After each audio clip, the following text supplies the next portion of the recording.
And I want to add this too. It wasn't always just these ET beings that were part of this. They had government officials that were part of this. So, yeah, isn't that crazy? So there was a period of time where most of their abductions were being done physically. They would physically abduct you. And they have a way of moving through your wall. They have the technology they have is mind-blowing. And I don't even know the half of it. I just know what I've seen. But they can move through your wall. They can change form to where they don't have to knock on your door and come in through the door. They can literally stick their head through your window by shifting their energy. They're like shapeshifters, okay? But so they can physically abduct people, and they can also astrally abduct people, and meaning that you don't have to physically leave your room. There's another thing that they can do, which is shift time. So I don't know how many of you know about the Secret Space Program. That's a military operation, Black Ops operation that was in effect. It has been in effect for years. And so a lot of these people who were part of this program could basically go off to other planets and do all kinds of stuff. And then when they come back, it's 1 minute later. But they were actually gone 22 years, or 20 years or 15 years, whatever the agreement was. But they can shift time, which is freaky, right, when you think about it. So as a child, there were times that I would be sitting on my floor playing with my Barbies in California. And my mom, had said, I was constantly sleepwalking, up at night playing. She could walk past my room and I'm sitting on the floor and either not see me leave or see just what looks like a blip, like something you catch out of the corner of your eye. That's how it looks to me. Like, what did I just see? Like almost like a static looking blip, which is you leaving and coming back. So they could take me, do whatever they needed to do, bring me back in my room, and it was within the same minute or two. So nobody would know you're gone. So fascinating. It's so fascinating.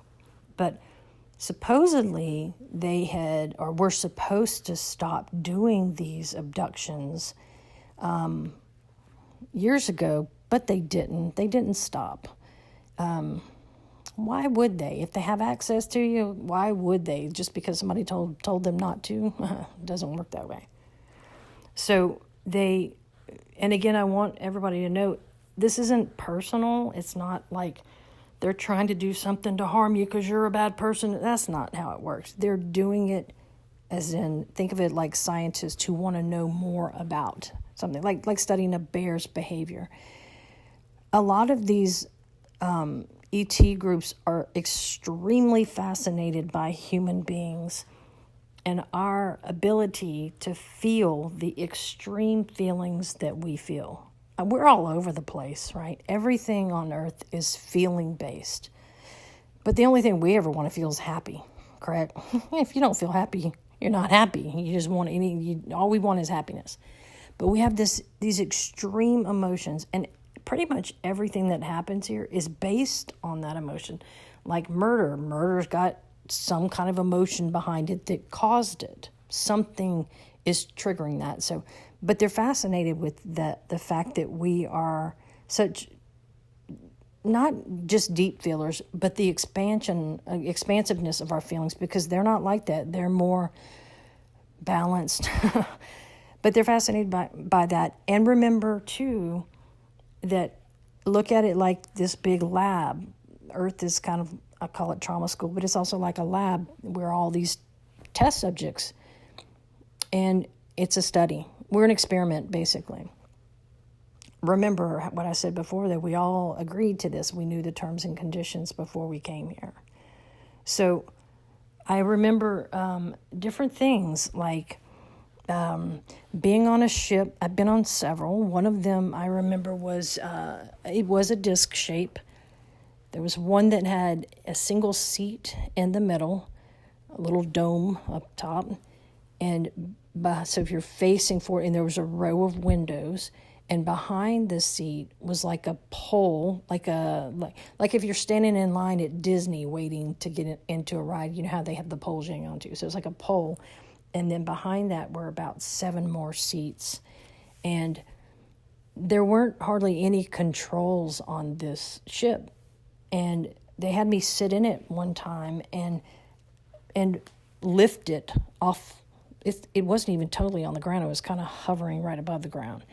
But they had me lift it with my mind. And I was like, oh, well, this is crazy. But it was literally like an organic, it's advanced technology is what it is. It's the same thing as when they handed me what looked like a piece of plexiglass. You wouldn't know the difference. You would just think this is a kind of scratched up piece of plexiglass laying on the ground. But if you pick it up, if it's programmed to you, it becomes a smart pad, and it's like an iPad. And you don't have to type out, like Google something, type it out, what you want to look up. You just think it. And the smart pad is interactive only with you unless it's programmed to somebody else. But when you put it down, it shuts down and it looks like a piece of plexiglass. It was wild. But it was similar to that, flying this ship. You fly it with your mind. What was so incredible about it was so easy. I lifted it up. I wanted to play around. They let me for just a couple of minutes.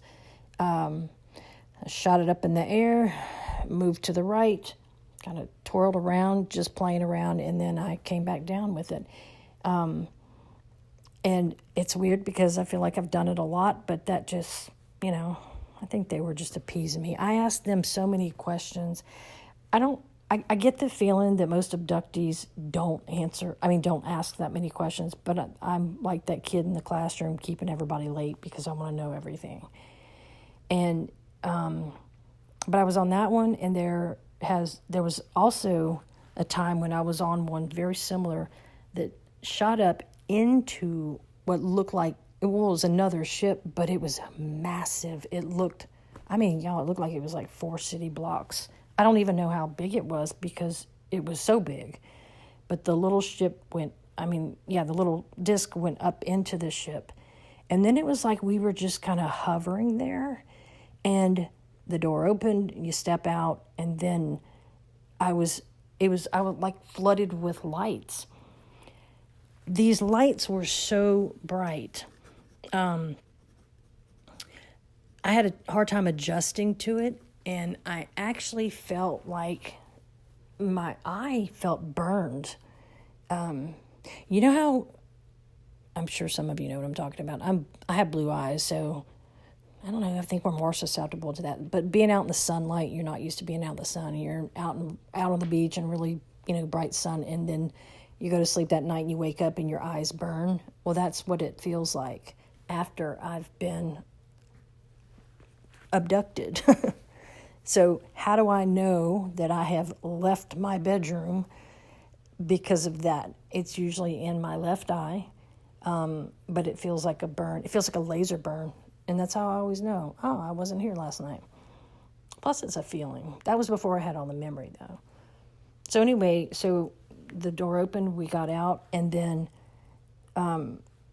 there's just this massive room. There's different ETs, different looking beings. They had some that looked humanoid. They had some that were blue, some that were wearing what looked like spacesuit jumpers, and they were different colors. They had different patches.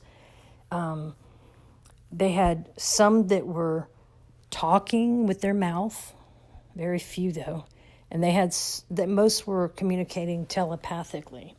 Now, for those that don't believe in that telepathic communication, I hate to say this. Well, I don't hate to say it. I want to say this. That's our natural way of communication. When we are not physically on Earth, when we are on the astral plane, heaven, the other side, whatever you want to call it, we don't have a physical body. So how do you think we communicate? Telepathically. It's our natural way of communication. And so when I was on this ship, I didn't think twice about it. It's so cool, too. You can look at someone and send your thoughts to them, and you don't even know you're doing it.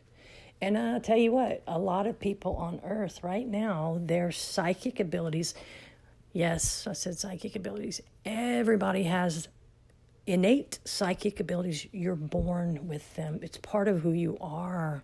The only reason you're not using is because somebody in church told you not to and told you that psychics are bad. But you're psychic. Everybody is. Everybody has the ability to tune into their innate intuition, psychic abilities. And, oh my gosh, do we?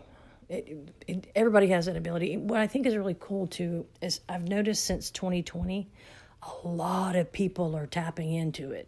A lot of people, finally. I'm like, finally, people are waking up. They get it.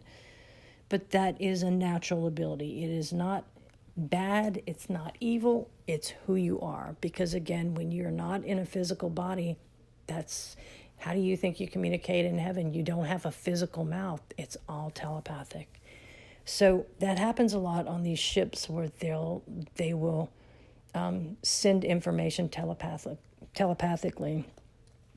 I've even had it where they have blocked, like somebody would look at another being, send them a message and block me from being able to get that message, which I found very interesting. But, before I keep explaining what happened there, I want to go back to something. I don't think I said this on another recording. I don't think I would have said this yet. But I want to go back to something that happened years ago. So I was meditating, and look, when I meditate, shoot, I'm off freaking flying through a wormhole. I'm astral traveling. I've never just sat there, cleared my mind, and there's nothing in my mind. I don't do that. I clearly have interaction with my guides and teachers.